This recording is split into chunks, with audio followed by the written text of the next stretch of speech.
Hello students, welcome back to my YouTube channel.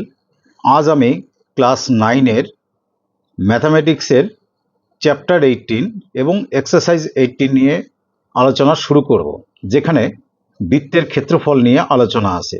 এর আগের বৃত্তের যে পরিমিতির চ্যাপ্টার ছিল, সেখানে তোমরা বৃত্তের পরিসীমা নিয়ে অঙ্কগুলো করেছো বা পরিসীমা কি, তার ফর্মুলা কি, এইসব তোমরা শিখেছো। তো আজকে তোমরা শিখবে ক্ষেত্রফল কোন জিনিসটাকে বলে, তার ফর্মুলাটা বা সূত্র কি হবে। আগে সেই সূত্র নিয়ে একটু আলোচনা করি, তারপরে আমরা এক্সারসাইজের অঙ্কে চলে আসি। তো এই তো ধরো একটা বৃত্ত। তো বৃত্তের মূল বিষয় কি থাকে? বৃত্তের বিষয় থাকে ব্যাসার্ধ। ব্যাসার্ধটাকে আমরা কি দিয়ে লিখি? আর একক হবে। এককটা সেটা সেন্টিমিটার, মিটার, যাই হোক হতে পারে। তাই এই বৃত্তের ব্যাসার্ধ এটা। এবার যে এই যে বক্ররেখা, এই যে পুরো বক্ররেখা যেটা অঙ্কন করেছি আমরা, যে বক্ররেখাটা বৃত্তকে নির্দেশ করে, সেই বক্ররেখাকে বলা হয় পরিধি। বক্ররেখাকে বলে পরিধি। এবং তার ফর্মুলা কি শিখেছে তোমরা? 2πr, এত একক। এটা ছিল বক্ররেখাটার দৈর্ঘ্য, দ্যাট ইজ পরিধি। কিন্তু ক্ষেত্রফল বলতে কাকে বোঝায়? ক্ষেত্রফল বলতে এই যে বৃত্তের ভেতরে এনক্লোজড যে জমিটা আছে, টোটাল যে ল্যান্ডটা, এই ল্যান্ডটা যদি কভার আপ করতে চাই আমরা কোনো কিছু দিয়ে, তাহলে এই টোটাল ল্যান্ডকে বোঝাতে গেলে বোঝায় কি? ক্ষেত্রফল। তাহলে ক্ষেত্রফল বলতে কিন্তু ওই সীমারেখা না, ওর ভেতরে যে এনক্লোজড ল্যান্ড বা জমি, যে এলাকা, সেটাকে বলা হচ্ছে ক্ষেত্রফল। আর ক্ষেত্রফলের সূত্র হচ্ছে পাই আর স্কোয়ার। এবার কিন্তু যখনই ক্ষেত্রফল কথাটা আসে, তোমরা ফিজিক্যাল সায়েন্সের ফার্স্ট চ্যাপ্টারে পড়েছো, ক্ষেত্রফলের একক কিন্তু হয় বর্গ একক। এই কথাগুলো কিন্তু মাথায় রাখতে হবে। বর্গ একক মানে স্কোয়ার ইউনিট, আর পরিধির বেলা হচ্ছে শুধু একক, মানে শুধু ইউনিট। তো এরিয়া বা ক্ষেত্রফলের বেলা এই ফর্মুলা অ্যাপ্লাই করবে। এবার ফর্মুলাটা এলো কিভাবে, সেই নিয়ে বিস্তারিত আলোচনা করার এখানে কোনো গুরুত্ব নেই, কারণ তোমরা বিশেষ করে এই ফর্মুলাটা শেখার পরে অঙ্কগুলো শেখো, কারণ এখানে বিভিন্ন ধরনের অঙ্ক আছে। এই এক্সারসাইজটা যথেষ্ট মানে ভ্যারাইটি আছে, বিচিত্রতা আছে, সেগুলো শিখতে গেলে একটু সময় লাগবে। তো আমি এই এক্সারসাইজের অঙ্কগুলোকে একটা প্লে লিস্টে পরপর দিয়ে নেব। কমসে কম 4-5টা ভিডিও তো হবেই। তো যাদের দরকার আছে তারা আমার এখান থেকে যদি দেখে দেখে লিখে লিখে করো, কোনো সমস্যা হবে না। আশা করি বুঝেও যাবে এবং ভালো লাগবেই। আর যদি ভালো লাগে তাহলে লাইক, কমেন্ট, শেয়ার করে এবং চ্যানেলটা সাবস্ক্রাইব করবে। আমরা চলে আসি তাহলে এবার সেই ফর্মুলা ধরে আমরা কাজ করি। এখানে আর একটা কথা আমি তোমাদের বলতেই হয়, সেটা হচ্ছে যদি কোনো বৃত্ত এরকম হয়, যেটাকে আগের এক্সারসাইজও করেছে, যাকে বলা হয় অর্ধবৃত্ত। তো এই অর্ধবৃত্তের যে জমিটা আছে, এর ভেতরে যে এনক্লোজড এরিয়াটা আছে, এই যে এনক্লোজড এরিয়াটা, তার ক্ষেত্রফল কি হবে? পুরো বৃত্তের ক্ষেত্রফল যদি পাই আর স্কোয়ার হয়, তাহলে অর্ধবৃত্তের ক্ষেত্রফল পাই আর স্কোয়ার বাই 2 বর্গ একক, বা হাফ পাই আর স্কোয়ার। এই 2টা নিচে থাকা মানে অনেকে হাফ পাই আর স্কোয়ার লিখবে, তাতে কোনো সমস্যা নেই। তাহলে অর্ধবৃত্তের ক্ষেত্রফল গেল। এবার কিন্তু কিছু সূত্র তোমাদের শিখতে হবে, যেটা বৃত্তকলা এখানে আছে, সেগুলো আমি যখন অঙ্কগুলো সামনে আসবে চিত্র এঁকে তোমাদের ফর্মুলা বুঝিয়ে দেবো, সমস্যার কিছু নেই। আমরা এবার একদম এক্সারসাইজের প্রথম অঙ্কটাতে চলে যাই। এখানে ফার্স্ট কোশ্চেনে বলা আছে, দেখো বলেছি কি, যে আমিনা বিবি আজ 2.1 মিটার লম্বা একটি দড়ি দিয়ে তার গরুটিকে ফাঁকা মাঠে খুঁটির সঙ্গে বাঁধলেন। তো হিসাব করে দেখি যে গরুটি সব থেকে বেশি কতটা জমির ঘাস খেতে পারবে। এবার একটা গরু একটু খুঁটির মধ্যে দড়ি দিয়ে বাঁধা আছে, সে দড়ির দৈর্ঘ্য কত? 2.1 মিটার। যেখানে সংখ্যাগুলো দেওয়া থাকবে, অর্থাৎ যেখানে ডেটাগুলো দেওয়া থাকবে, সেগুলো জায়গায় কিন্তু ভালো করে মার্ক করবে।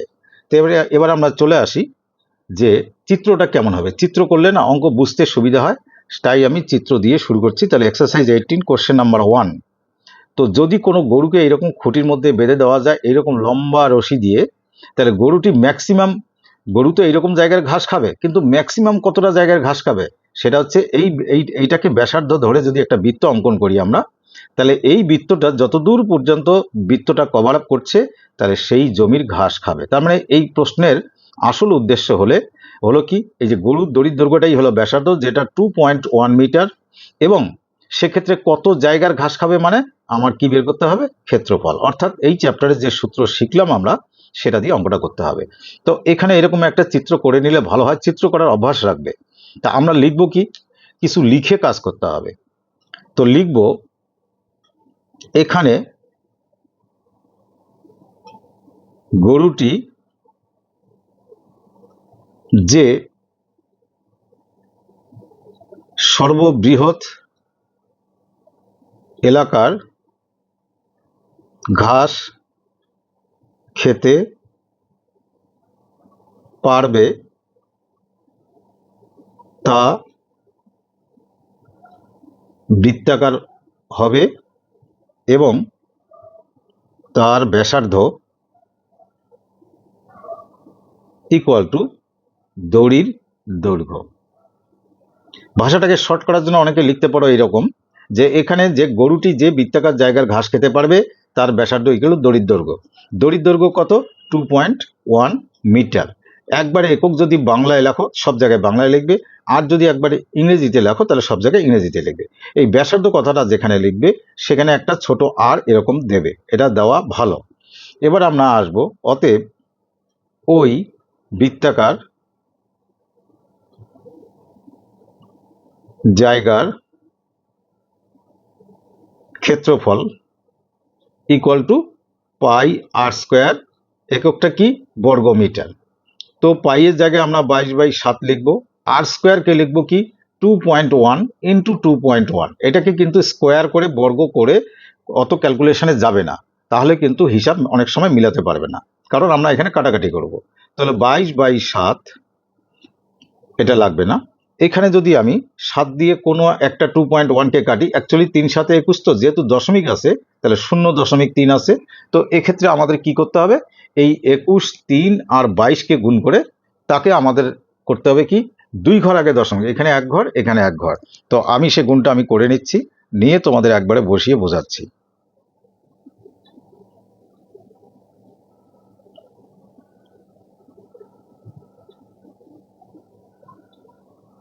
হ্যাঁ, এখানে আমরা যদি এই তিনটে সংখ্যা গুণ করি তাহলে সরাসরি দশমিক ছাড়া গুণ করলে এটা আসবে 1386। এবার দশমিকটা কোথায় বসাবো? এত বর্গ মিটার, দশমিকটা কোথায় বসাবো? এখানে 1 ঘর আগে দশমিক, এখানে 1 ঘর আগে দশমিক, তাই আমরা 2 ঘর আগে দশমিক বসাবো।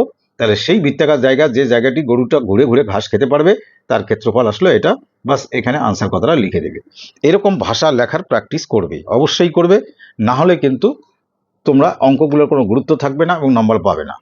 এবার আমরা চলে আসি পরের কোশ্চেনে।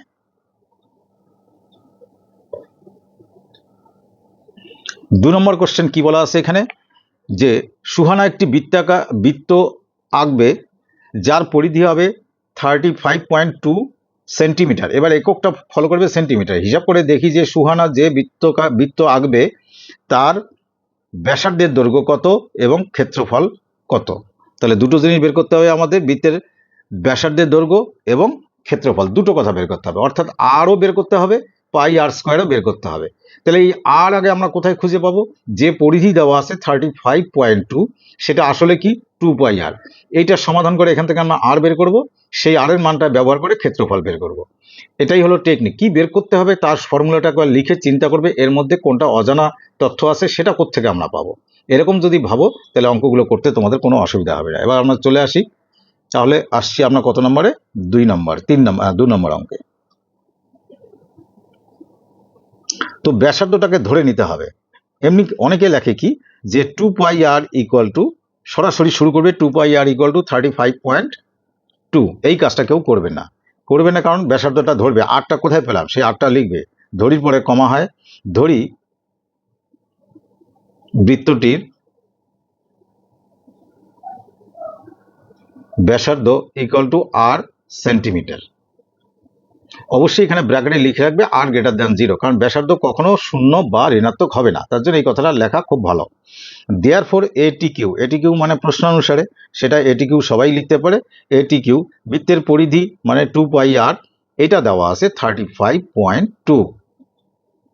মানটা এরকম বসাও, 2 পাই মানে 22/7 ইন্টু আর, এদিকে গেল, আর এখানে 35.2/10 আমরা এই দশমিককে তুলে দিলাম। তার মানে এবার যদি ক্যালকুলেশনে আসি তাহলে আর ইকুয়াল টু আমি কি লিখবো? আর ইকুয়াল টু এখানে হচ্ছে 352/10, তো এটা ডান দিকে আছে, ইন্টু দিলে আমাদের এই দিকে যে 7 নিচে আছে সেটা উপরে যাবে, আর 2 আর 22 যে উপরে ছিল তারা নিচে আসবে। এবারে হচ্ছে কি যে 22 দিয়ে যদি এটাকে ধরো 2 দিয়ে কাটলাম, 11 দুগুণ 22, এখানে 2 দিয়ে কাটলে 2 1 2, 1 7 দুগুণ 14, 1 12, 6 দুগুণ 12। 11 দিয়ে যদি এটাকে কাটো তাহলে হচ্ছে কি 11 1 11, 66 16। 16কে আমরা এই যে 2 আছে সেই 2 দিয়ে কাটলে কি হলো 8 পাচ্ছি। এবার দেখো আমি লিখি কি রকম। তার মানে আর ইকুয়াল টু আমরা কত পেলাম, 7 8 উপরে 56 পেলাম, নিচে 10 পেলাম। নিচে 10 থাকলে দশমিক বসানো সহজ হয়, তাই এখানে 8 থাকা সত্ত্বেও তাকে কিন্তু আমি 2 দিয়ে কাটিনি। কি লিখবো এটাকে 5.6। এটা কি বেরোলো, বৃত্তের ব্যাসার্ধ। একটা আমার উত্তর বেরিয়ে গেল, উত্তরটা পরে লিখবো। অতএব ওই বৃত্তটি, যে বৃত্তের কথা বলা হয়েছে, বৃত্তটির ক্ষেত্রফল equal to pi R square. এখানে কিন্তু বর্গ সেন্টিমিটার, কারণ এককটা মিটার দিয়ে ছিল না। পাই মানে কি লিখবো আমরা 22/7 লিখলাম। আর স্কোয়ারটা লেখার সময় 5.6 না লিখে এইটাকে লেখো, তাহলে ক্যালকুলেশনের সুবিধা হবে। 56/10 দুবার লিখবো, যেহেতু আর স্কোয়ার আছে। 56/10 এত বর্গ সেন্টিমিটার। এবার কাটাকাটি করলে কি হবে, 7 দিয়ে কাটলে এটা 8 হচ্ছে। এবার তোমরা যদি এই দুটো 10কে তোমরা কাটতে চাও তাহলে তোমাদের নিচে দুবার 5 আসবে, ভাগ করতে কষ্ট হবে। তার থেকে কি করবে, এবার 10 দুটো থাক, উপরেগুলোকে গুণ করে নিয়ে নিচে 100 লিখবে। 100 লিখলে আমরা দুঘর আগে দশমিক বসাতে পারি, সেই কাজটাই করব। তার মানে আমরা এখানে আগে নিচে 10 10 কত হচ্ছে 100, আর ওপরের গুণফলটা আমি এখান থেকে দেখছি। আমাদের 22 ইন্টু 8 ইন্টু 56 আসলো 9856 এত বর্গ সেমি। তো একে যদি আমরা দশমিক যদি বসাই তাহলে কত ঘর আগে বসাবো দশমিক, দুটো শূন্য মানে দু ঘর আগে দশমিক, দ্যাট ইজ 98.56 বর্গ সেমি। এটা ক্ষেত্রফল বেরোলো। এখানে আনসার কতটা লিখে দিলে, আর ব্যাসার্ধটা আমাদের উল্লেখ করা হয়নি, সেটা আমরা এখন উল্লেখ করছি এখানে। এবং বৃত্তের ব্যাসার্ধ ইকুয়াল টু 5.6 সেমি। সবসময় উত্তরের জায়গাটা আন্ডারলাইন করবে। এবার আমরা আসি পরের কোশ্চেনে। পরের কোশ্চেনটা আগে দেখে নিই কি আছে।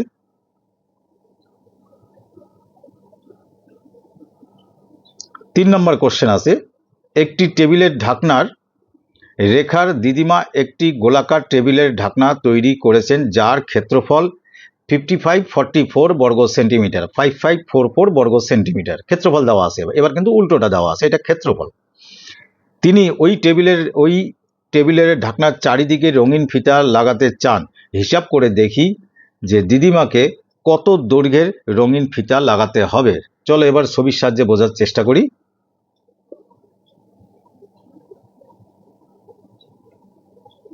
তাহলে 3 নম্বর কোশ্চেন,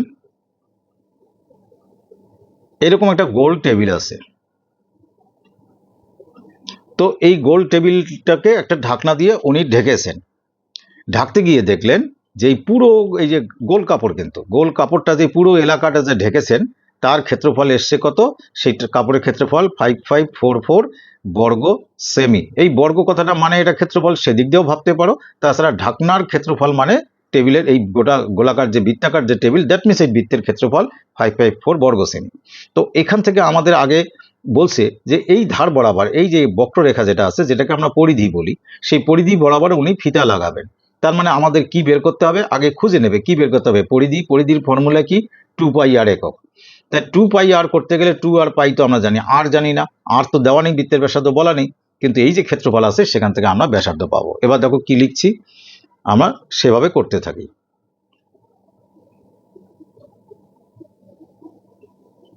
ধরি বৃত্তাকার টেবিলের ব্যাসার্ধ অর্থাৎ কাপড়টারও ব্যাসার্ধ ইকুয়াল টু আর সেমি। যেহেতু অঙ্কটা সেন্টিমিটার দিয়ে আছে, আমাদের তাহলে অবশ্যই সেন্টিমিটার দিয়ে করতে হবে। অতএব এ টি কিউ ক্ষেত্রফল দেওয়া আছে, তো ক্ষেত্রফলের ফর্মুলা কি পাই আর স্কোয়ার ইকুয়াল টু দেওয়া আছে 5544। তো এবার যদি আমি শুধু আর স্কোয়ার রাখি তাহলে 5544 ইন্টু এই পাই যদি ওইদিকে যায় উল্টে যাবে। উল্টে যাবে মানে পাই মানে তো 22/7, তাহলে 7/22 হবে। তো আমরা একদম 22 দিয়ে এটাকে সরাসরি কাটতে পারি। তোমরা যদি সরাসরি কাটতে পারো বা 11 দিয়ে কাটো দুবার করে, তাহলেও এটা হবে, নাহলে একদম 22 দিয়ে একবারে কাটলে যেটা আসবে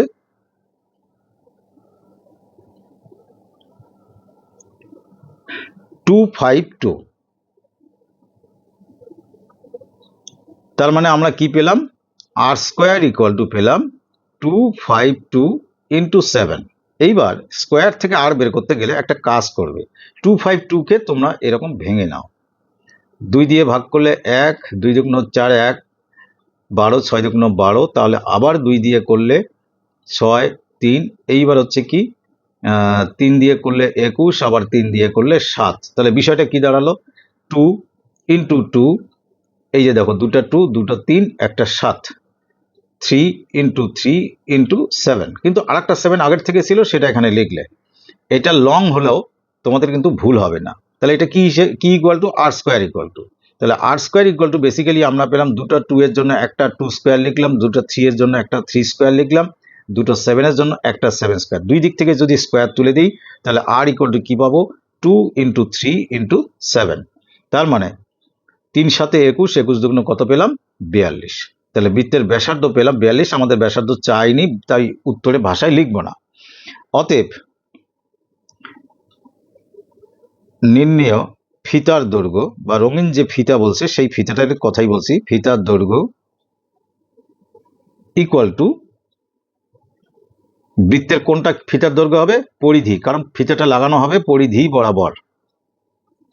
তা আবার পরিধির ফর্মুলা কি, এখানে বসিয়ে দাও, 2 পাই আর সেমি। তো 2 পাই মানে 22/7 ইন্টু আর মানে আমরা এখনই পেলাম 42 সেমি। অর্থাৎ কিনা আমাদের আসলো 7 দিয়ে কাটলে 6 7 42, তাহলে 4 6 24, এখানে 22 ইন্টু 2 মানে 44। 44কে যদি আমরা 44কে যদি 6 দিয়ে গুণ করি, 4 4 24, 4 হাতে 2, 4 4 24 26, অর্থাৎ আসলো আমাদের 264 সেমি। তো এই ফিতার দৈর্ঘ্যই চেয়েছে, তাহলে আমাদের এটাই উত্তর হলো।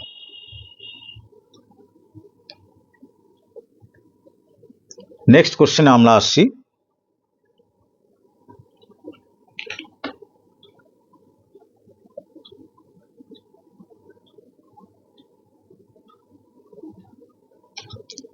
আমাদের পাড়ার বৃত্তাকার খেলার মাঠটি বেড়া দিয়ে ঘিরতে 21 টাকা হিসাবে একটু আপগ্রেড 924 টাকা খরচ বরাদ্দ হয়েছে।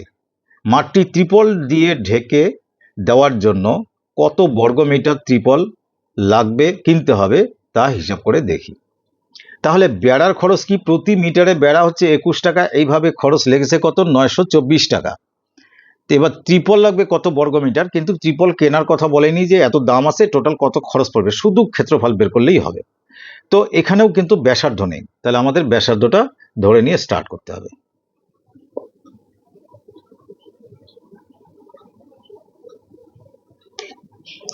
এটা হচ্ছে আমাদের 4 নম্বর অঙ্ক।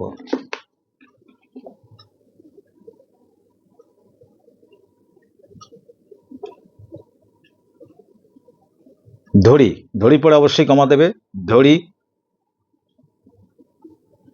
বৃত্তাকার মাঠের ব্যাসার্ধ ইকুয়াল টু আর। অঙ্কটা আমাদের কিসে আছে, প্রতি মিটার, তার মানে এটা লিখবো আমরা মিটার। আর মিটার ব্র্যাকেটে আর গ্রেটার দ্যান 0, আগেরটায় মনে হয় লিখিনি, তোমরা কিন্তু লিখবে, প্রত্যেকবারে এই কথাটা লিখবে।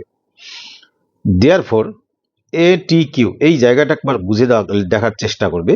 আমাদের বৃত্তাকার মাঠটি বেড়া দিয়ে ঘিরতে হয়েছে, বেড়া দিয়ে ঘিরলে কোনটা ঘিরবো, পরিধি। পরিধির সূত্র কি, 2 পাই আর। তাহলে এত মিটারের বেড়া লাগবে, প্রতি মিটারের দাম 21 টাকা, তাহলে এত মিটারের দাম কত, ইন্টু 21। এইভাবে টোটাল খরচ পড়েছে 924 টাকা। তো অনেকে 21টা একবারে এর নিচে লেখে, কিন্তু এভাবে লেখাটা বেশি ভালো লাগে, যে বেড়ার দৈর্ঘ্য ইন্টু প্রতি মিটার বেড়ার দাম ইকুয়াল টু মোট দাম। তো এবার সরাসরি এখানে চলে আসো, আমরা যদি এখানে আর লিখতে চাই, আর লিখে একটা গ্যাপ রাখবে, এই লাইনে এই লাইনে গ্যাপ রাখবে, কাটাকাটির ব্যাপার আছে। 924 ইন্টু, দেখো 2 এখানে উপরে আসবে কোথায়, নিচে। আর এই পাই মানে কত, 22 ডিভাইডেড বাই 7, তাহলে 22টা আসবে নিচে, 7 যাবে উপরে, আর 21 এখানে উপরে কোথায় আসবে, এখানে নিচে। এবার কাটাকাটির চিন্তা করো, কি দিয়ে? 7 দিয়ে 21কে কাটলে এখানে 3 হয়, 11 দিয়ে কাটলে এটা 2, এটা 11 দিয়ে কাটলে 8 11 88, 4 44, 4 11 44। এবার 84 মানে 3 দিয়ে যদি 84কে কাটি, 3 দুগুণ 6, 2 24, 3 8 24। আবার 2 দিয়ে, আর এই 2 দুগুণ 4, 4 দিয়ে 28কে কাটলে কত হবে? 7। অর্থাৎ কি না আমরা এখানে আর এর মান পেলাম কত? 7। আর এর মান 7 পেলাম, মানে এবার আমরা বৃত্তাকার মাঠটিকে ট্রিপল দিয়ে ঢাকবো। তাহলে অতএব মাঠের ক্ষেত্রফল, আগে ক্ষেত্রফল লিখি, উত্তরের বেলা ভাষাটা ঠিক করে লিখবো। কিরকম ঠিক করব দেখো তোমরা, equal to pi R square বর্গ মিটার। আবারও একক লকের সময় মনে রাখবে অঙ্কটা মিটার না সেন্টিমিটারে আছে। পাই মানে হচ্ছে কি 22/7 ইন্টু আর স্কোয়ার মানে 7 ইন্টু 7 এত বর্গ মিটার। 7 7 কাটলো, তাহলে 154, 7 দুগুণ 14, 154 বর্গ মিটার। তো উত্তরটা এখানে না লিখে লিখবে অতএব 154 বর্গ মিটার ট্রিপল লাগবে।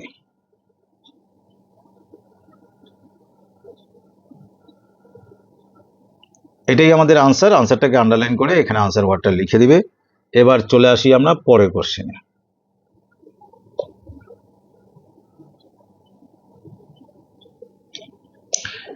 পরের কোশ্চেন কি বলছে? ফারুক একটি বৃত্ত আঁকবে যার ক্ষেত্রফল বলা আছে 616 বর্গ সেন্টিমিটার। এটা কিন্তু ক্ষেত্রফল পরিষ্কার বোঝা যাচ্ছে। হিসাব করে দেখি ফারুক যে বৃত্ত আঁকবে তার ব্যাসার্ধের দৈর্ঘ্য কত নেবে এবং বৃত্তটির পরিধি কত। অর্থাৎ কিনা আমাদের একবার আর বের করতে হবে, তারপরে কি বের করতে হবে? 2πr। তো আমি এটা দেখতে পাচ্ছি আমাদের অঙ্কটা হচ্ছে ক্ষেত্রফল দেওয়া আছে, মানে অনেকটা এই অঙ্কটার মতো 3 নম্বরের মতো। এটা একটু নিজে ব্যাসার্ধটা ধরে নিয়ে, আবারও বলছি ব্যাসার্ধ ধরবে, তারপরে এটি কিউ লিখে পাই আর স্কোয়ার, কারণ এখানে ক্ষেত্রফল দেওয়া আছে ইকুয়াল টু 616। এখান থেকে তোমরা আর পেয়ে যাবে, আর পেয়ে গেলে 2πr মানে পরিধি বের করবে। তাহলে এটাতে আমি সময় নষ্ট করছি না, পরেরটায় চলে যাই। পরের কোশ্চেনটা কেমন আছে? পরের কোশ্চেন হচ্ছে আমাদের এখানে 6 নাম্বার। পলাশ ও পিয়ালি দুটো বৃত্ত এঁকেছে যাদের ব্যাসার্ধের দৈর্ঘ্যের অনুপাত হচ্ছে 4:5। দুটো বৃত্ত, তার ব্যাসার্ধের দৈর্ঘ্যের অনুপাত 4:5। হিসাব করে দুজনের আঁকা বৃত্তাকার ক্ষেত্র দুটির ক্ষেত্রফলের অনুপাত লিখি। চলো এটা আমরা করি, কিভাবে করা যেতে পারে। ছবিটা এখানে জরুরি নয়, তবে আঁকালেও দোষ নেই। তাহলে এবার হচ্ছে আমাদের 6 নাম্বার।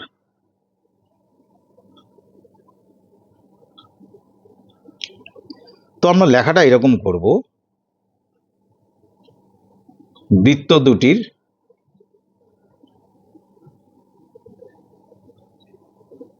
ব্যাসার্ধের দৈর্ঘ্যের অনুপাত, বা শুধু ব্যাসার্ধের অনুপাত লিখলে কোনো অসুবিধা নেই। ইকুয়াল টু লেখা আছে 4:5। এই অনুপাতটা কিন্তু উল্লেখ করে ধরবে।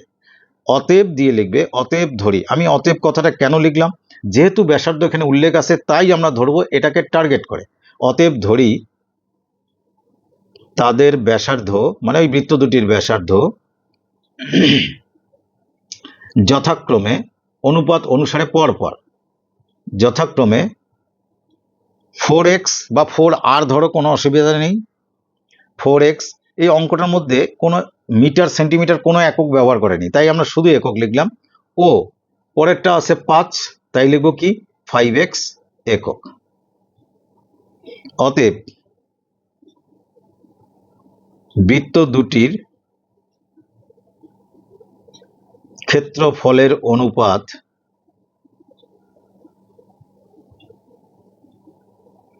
এখানে ড্যাশ দিয়ে এখানে ইকুয়াল টু সাইন দিলাম। অনুপাত মানে কি? প্রথমটার ক্ষেত্রফল বাই দ্বিতীয়টার ক্ষেত্রফল। প্রথমটার ক্ষেত্রফল কি? পাই 4x হোল স্কোয়ার বর্গ একক। লেখার দরকার নেই, কারণ অনুপাতে বর্গ একক কেটে যাবে। পরেরটা কি? পাই 5x হোল স্কোয়ার বর্গ একক। উপরে বর্গ একক হবে, এখানে হবে, লেখার দরকার নেই। এখানে আমরা দেখতে পাচ্ছি পাই আর পাই কেটে গেল, তার মানে 4x স্কোয়ার মানে কত লিখবো আমরা? 16x square. আর এটা লিখবো কত? 25x square.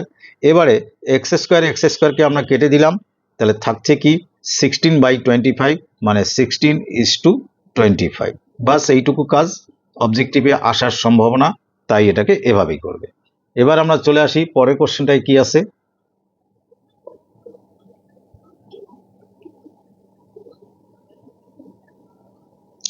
পরের কোশ্চেন ভালো করে শুনবে। সুমিত ও রেবা একই দৈর্ঘ্যে দুটি তামার তার এনেছে, সমান দৈর্ঘ্যের। সুমিত তারটিকে বেঁকিয়ে আয়তাকার চিত্র তৈরি করেছে, যার দৈর্ঘ্য 48 সেমি এবং প্রস্থ 40 সেমি। তা সুমিত যেটা আয়তক্ষেত্র বানিয়েছে সেটার দৈর্ঘ্য হচ্ছে 48 আর প্রস্থ হচ্ছে কত, 40 সেমি। আর রেবা একই দৈর্ঘ্যের তামার তারটি বেঁকিয়ে বৃত্ত তৈরি করেছে। হিসাব করে দেখি সুমিতের তৈরি আয়তাকার চিত্র এবং রেবার তৈরি বৃত্তের মধ্যে কোনটি বেশি জায়গা জুড়ে আছে। জায়গা জুড়ে থাকা মানে কি, আমাদের ক্ষেত্রফল কার বেশি। বাস এটা চিত্র সহ কিন্তু বুঝতে হবে, একটু ধৈর্য নিয়ে দেখো।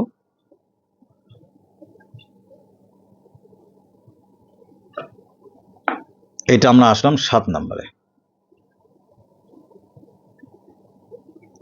তো প্রথমে সুমিত যেটা তৈরি করেছে সেটা কি, একটি আয়তাকার চিত্র যার দৈর্ঘ্য হচ্ছে কত, 48 সেমি আর প্রস্থ কত দেওয়া আছে, 40 সেমি। তো এই যে তারটা, এই তারের দৈর্ঘ্য মানে এই আয়তক্ষেত্রের কি হবে, একদম এখান থেকে স্টার্ট করে আমরা এখানে আসব, তারপরে এখানে আসব, তারপরে এখানে যাব, তারপরে এখানে আসব, অর্থাৎ এর কি পরিসীমা। সেই পরিসীমার সমান দৈর্ঘ্যের তার ছিল রেবার হাতে। রেবার সেটা দিয়ে কি তৈরি করেছে, একটা বৃত্ত তৈরি করেছে। অর্থাৎ আমি যদি আয়তক্ষেত্রের পরিসীমা বের করতে পারি, আয়তক্ষেত্রের বেলা কিন্তু পরিধি হয় না, হয় ভাষাটা কি পরিসীমা, সেটাই হবে কি আমার বৃত্তের এই পরিধি। তো বৃত্তটার আমি ব্যাসার্ধ ধরে নিচ্ছি একটা কিছু, ব্যাসার্ধটা আমরা সাধারণত কি ধরি, আর এখানে অঙ্কটায় সেমি আছে, সেমি ধরলাম। তো এবার ভালো করে শুনবে কি লিখছি আমি।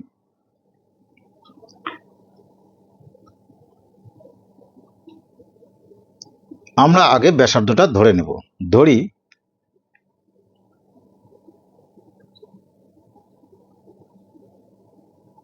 রেবার বৃত্তের ব্যাসার্ধ ইকুয়াল টু আর সেন্টিমিটার, অঙ্কটা সেন্টিমিটারে আছে। অতএব এ টি কিউ, এই যে বৃত্ত আমরা বললাম তার পরিধি, পরিধি মানে 2πr, এটা কি আয়তক্ষেত্রের পরিসীমা। আয়তক্ষেত্রের পরিসীমা কি, 2 ইন্টু দৈর্ঘ্য কত 48, প্রস্থ কত 40। বোঝা গেল কথাটা।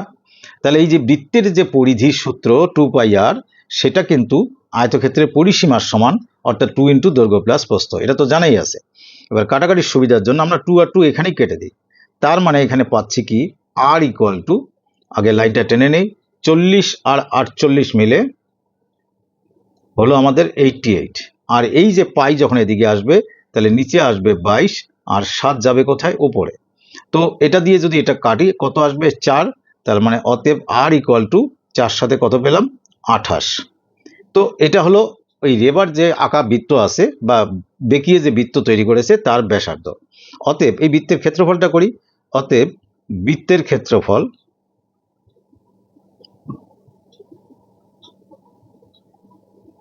ইকুয়াল টু, ফর্মুলা কি, পাই আর স্কোয়ার, তোমরা সরাসরি 22/7 ইন্টু আর স্কোয়ার মানে 28 ইন্টু 28 এত বর্গ সেমি, এটা সরাসরিও লিখতে পারো। 7 দিয়ে কাটলে 4, তাহলে এটা গুণ করলে আমাদের যেটা আসবে তার মানে হচ্ছে কি 28 ইন্টু 4 ইন্টু 22, 28 ইন্টু 4 ইন্টু 22, এর গুণফল আসবে 2464 বর্গ সেমি। অর্থাৎ রেবা যে বৃত্ত এঁকেছে তার ক্ষেত্রফল এটা। আবার যে আয়তক্ষেত্র এঁকেছে সুমিত, সেই আয়তক্ষেত্রের ক্ষেত্রফল কত,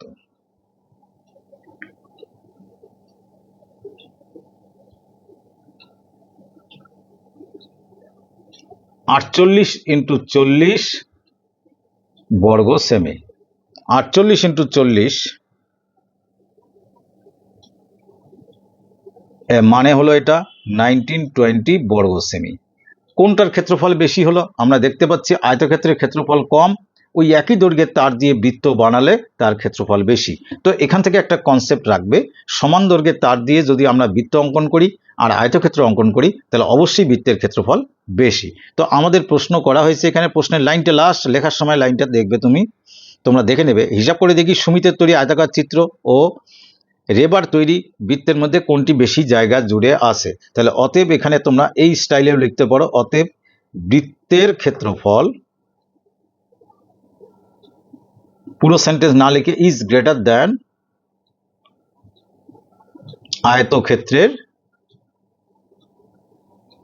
ক্ষেত্রফল। বাস এই লাইনটা লিখে যদি আনসার লেখো তাহলে তোমাদের ওই সেন্টেন্সটা এসে যায়। তো এই হচ্ছে 7 অবধি এখানে হলো, তার মধ্যে একটা অঙ্ক তোমাদের হোমওয়ার্ক থাকলো করো। পরের দিক থেকে অঙ্কগুলো কিন্তু এক একটা টাইপের, অতএব এখানে যে ভিডিওগুলো সিকোয়েন্স তোমরা বাদ দেবে না, পরের ভিডিওগুলো অবশ্যই সময় করে দেখে নেবে। তো